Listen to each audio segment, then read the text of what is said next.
नमस्कार। राजस्थान की तमाम फटाफट खबरों में आपका स्वागत है। राजस्थान की खबरों के लिए आपसे निवेदन की यदि आपने हमारे चैनल को सब्सक्राइब नहीं किया है तो कृपया करके आपके अपने चैनल को सब्सक्राइब करना ना भूलें।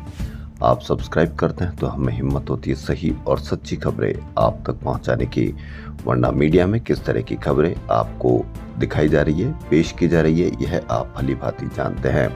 मीडिया में आपको डर दिखाया जा रहा है, किसी और बात का असुरक्षित किया जा रहा है किसी और से, जबकि भास्कर का इन्वेस्टिगेशन जबरदस्त तरीके की यह पहल उन्होंने लिखा। बड़ी खबर ये सब सुनते हैं पर बधिर है। सरकारी नौकरी कर रहे हैं, अब आरएस इंटरव्यू देने वाले दिव्यांगों का आरपीएससी दोबारा मेडिकल करा रही। जी हाँ, क्या इनकी कोई चर्चा है कि ये डर, असली डर आपको यानी आपके बच्चों का बेरोजगारी का हक कौन ले रहे हैं, इस पर कहीं पर भी कोई मीडिया चर्चा नहीं है। मीडिया में आपको डर किसी और का ही दिखाया जाता है, जबकि असली डर यह है कि आपकी नौकरी कौन खा रहा है, पेपर लीक कौन कर रहा है, नकली घी कौन दे रहा है, नकली पनीर कौन दे रहा है, नकली मावा कौन दे रहा है। क्या आपको इनसे डर दिखाया जाता है, जबकि असली डर यह है। दिव्यांग कोटे से सरकारी नौकरी पाने में फर्जी सर्टिफिकेट का उपयोग चपरासी से लेकर आरएस तक में हुआ है। लगातार आ रहे मामलों को देखते हुए आरपीएससी ने आरएस इंटरव्यू से पहले दिव्यांग कोटे के 16 अभ्यर्थियों को जांच के लिए एसएमएस भेजा है, जिसमें 15 बधिर सर्टिफिकेट वाले हैं। इनमें से 2 तो जांच के लिए ही नहीं आए, जो आए उनमें से कई फर्जी निकले। जी हाँ, फर्जी बहरे बन के, बहरे बधिर बन के आपके बच्चों की नौकरियां खा गए, लेकिन कहीं पर भी कोई चर्चा नहीं। आपके बच्चों की बेरोजगारी के लिए कौन जिम्मेदार, आपके बच्चों के लिए सुरक्षा के लिए कौन जिम्मेदार, लेकिन मीडिया पर आपको किसी और का ही डर दिखाया जा रहा है। मेडिकल बोर्ड की रिपोर्ट आने के बाद इनके नाम उजागर होंगे। लालपुर के 21 ग्रेनेडियर्स के हवलदार इकबाल अली, जो झुंझुनू के मंगलवार जम्मू कश्मीर के कुपवाड़ा में ड्यूटी के दौरान शहीद हो गए, उनको गुरुवार को पैतृक गांव लालपुर में राजकीय सम्मान के साथ सुपुर्दे खाक किया जाएगा। चित्तौड़गढ़ में बुधवार देर रात 1 बजे गूगल मैप ने 3 साल से बंद टूटी पुलिया का रास्ता दिखा दिया। ऐसे में 9 लोगों से भरी वैन बनास नदी में बह गई। हादसे में एक बच्ची और 2 महिलाओं की मौत हो गई, जबकि एक बच्ची अभी भी लापता है। 5 लोगों को गांव वालों की मदद से बचा लिया गया। हादसा कपासन में राशमी थाना क्षेत्र के सोमी उपेडा पुलिया पर रात 1 बजे हुआ। मरने वालों की पहचान चंदा, पत्नी हेमराज, ममता और उसकी 4 साल की बच्ची खुशी के रूप में हुई है, जबकि चंदा की 6 साल की बच्ची रुत्वी लापता है। वैन में 9 लोग थे। गूगल मैप ने गलत रास्ता दिखाया। बनास में बही वैन, 3 की मौत। गूगल मैप भी गलत रास्ता बता सकता है और कई बार इस तरह के हादसे हुए हैं, इसलिए गूगल मैप पर निर्भर रहना कहां तक उचित है, यह आप समझ सकते हैं। राजस्थान के 2.80 लाख से अधिक कर्मचारियों की 1 जुलाई को होने वाली वार्षिक वेतन वृद्धि अटक गई है। इन कर्मचारियों ने व्यक्तिगत परिसंपत्ति विवरण 30 अप्रैल तक नहीं भरा। इनके साथ साथ जुलाई अगस्त में सेवानिवृत्त होने वाले कार्मिकों की पेंशन भी रोकी गई है।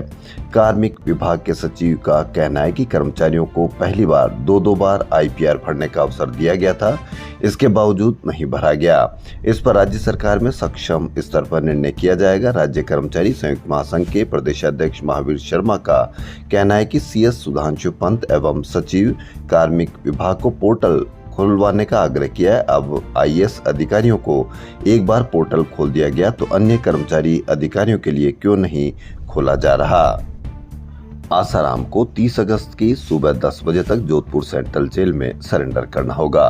वह गुजरात और राजस्थान में दुष्कर्म के मामलों में आजीवन कारावास की सजा काट रहा है। राजस्थान हाई कोर्ट ने बुधवार को अंतरिम जमानत बढ़ाने से इनकार कर दिया। आसाराम का 29 अगस्त को अंतरिम जमानत का समय खत्म हो रहा है। कोर्ट ने अहमदाबाद के सिविल हॉस्पिटल से मिली मेडिकल रिपोर्ट के आधार पर जमानत अवधि बढ़ाने की याचिका को खारिज किया है। कोर्ट ने कहा कि मेडिकल रिपोर्ट के अनुसार आसाराम की सेहत इतनी गंभीर नहीं है कि अंतरिम जमानत को बढ़ाया जाए। जिस आरजी का विरोध करने वाले संगठन को नकली बताया जा रहा था या उसका रजिस्ट्रेशन भी नहीं बताया जा रहा था, उसके आह्वान पर जब आरजीएचएस की सेवा नहीं देने के मामला हुआ और उन्होंने चेतावनी दी तो आईपीडी ओपीडी 80% तक कम हुई। यानी उसका असर आप पर है, लेकिन आप अब मीडिया ने जो बताया वही आप विरोध करेंगे, जो मीडिया बताएगा उस पर ही आप रिएक्ट करेंगे।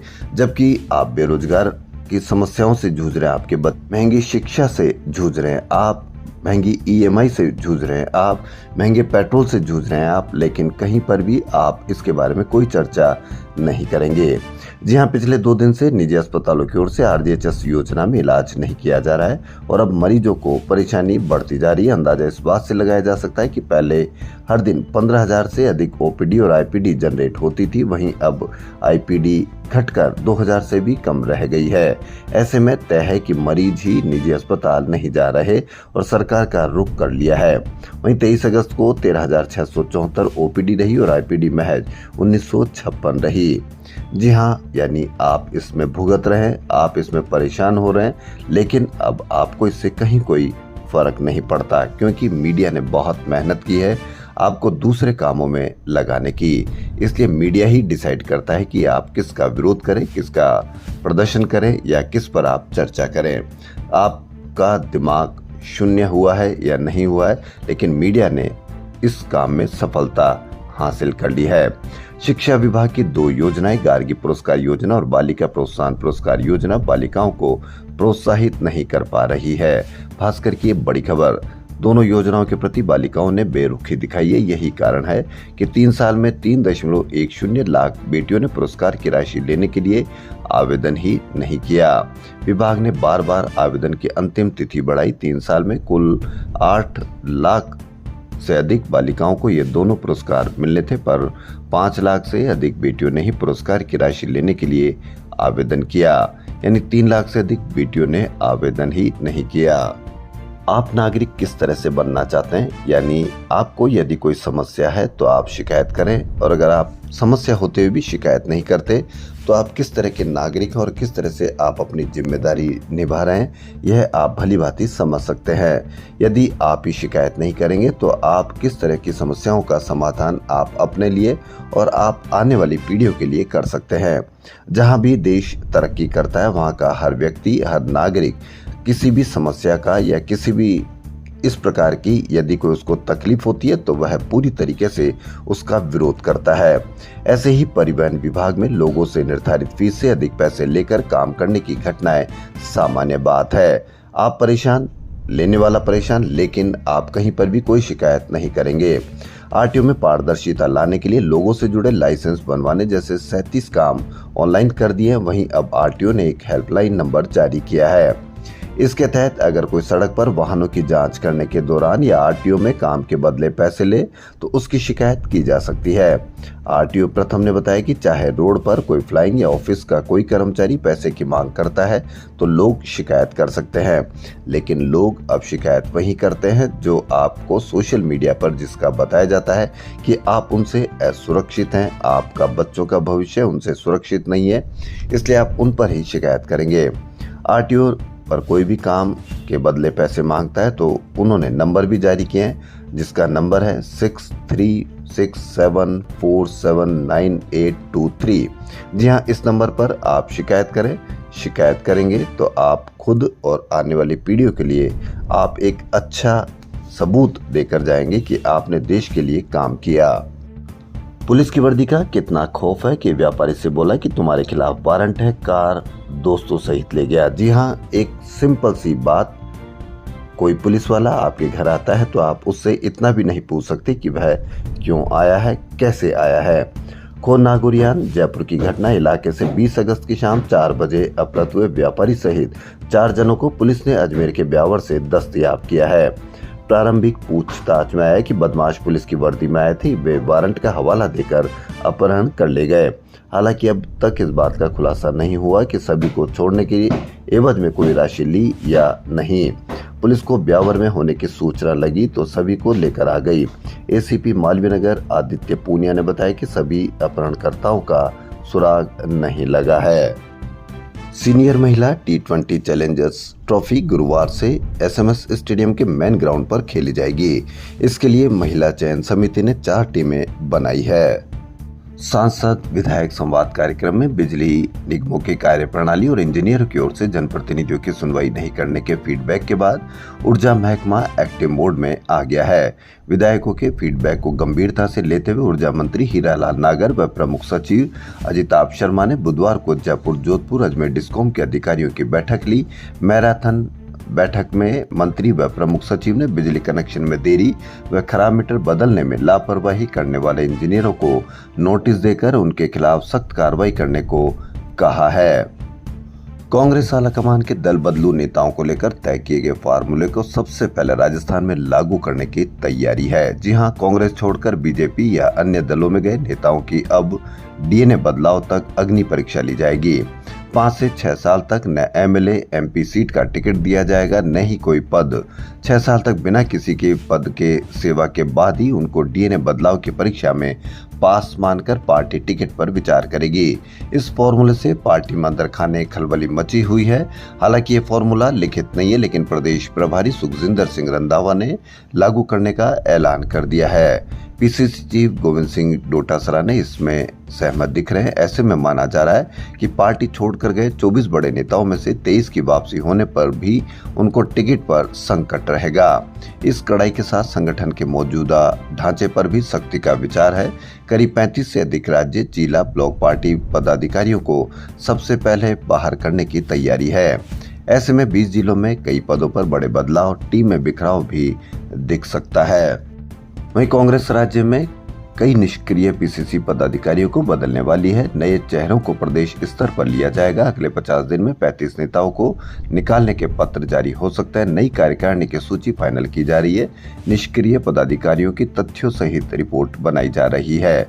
उनको निकालने का कारण भी बताया जाएगा। सबसे अधिक नाम प्रदेश सचिव स्तर के नेताओं के हैं। कुछ जिला अध्यक्षों पर भी गाज गिरेगी। रंधावा और डोटासरा उनके नाम फाइनल कर रहे हैं। हरियाणा और राजस्थान में इस बार मानसून में 11 करोड़ पौधे लगाए गए हैं, जबकि पिछले साल केवल 7.5 करोड़ पौधे ही लगाए गए थे। 11 करोड़ पौधे लगाए गए। अब इनमें से कितना जीवित रहेंगे, कितने जिंदा रहेंगे, इस पर ज्यादा अवश्य ध्यान देने की जरूरत है। हर साल 11 करोड़, कभी 7 करोड़, कभी 3.5 करोड़ इस तरह से पौधे लगाए जाए और वह सभी जीवित रहे तो बड़ी जबरदस्त तरीके से हरियाली राजस्थान यह लागू होगी। वरना 1 साल बाद में फिर नए रिकॉर्ड के साथ पेड़ पौधे लगाए जाएंगे तो यह एक सोचने विचारने की बात है। राजस्थान PHED कर्मचारी संघ ने विभाग को ACS को तकनीकी कर्मचारियों की लंबित मांगों को लेकर ज्ञापन सौंपा है।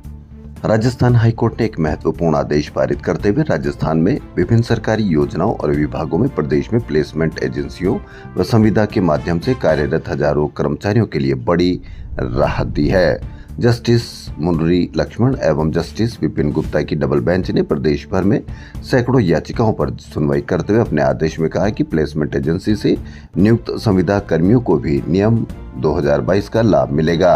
सरकार को सभी पात्र कर्मचारियों को नियम 2022 के तहत लाभ देने के निर्देश दिए हैं। याचिकाकर्ताओं की ओर से अधिवक्ताओं ने पैरवी करते हुए कहा कि नियुक्ति की प्रक्रिया और काम का स्वरूप समान है तो लाभ से वंचित करना असंवैधानिक है।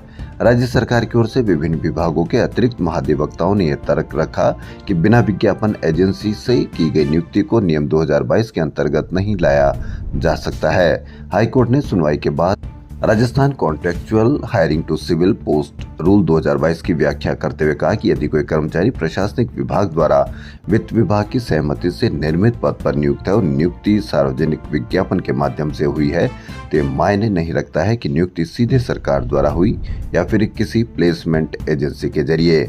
ऐसे सभी कर्मचारियों को नियम 2022 का लाभ मिलेगा। तो बड़ी राहत एजेंसी व ठेके पर लगे संविदा कर्मियों को।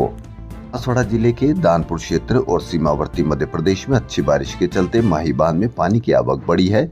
इसी के चलते बुधवार को बांध के 10 गेट खोलकर पानी छोड़ना पड़ा। शाम 6 बजे डैम में पानी की आवक बढ़ने से पहले 6 गेट और फिर देर शाम 8 बजे 10 गेट खोले गए।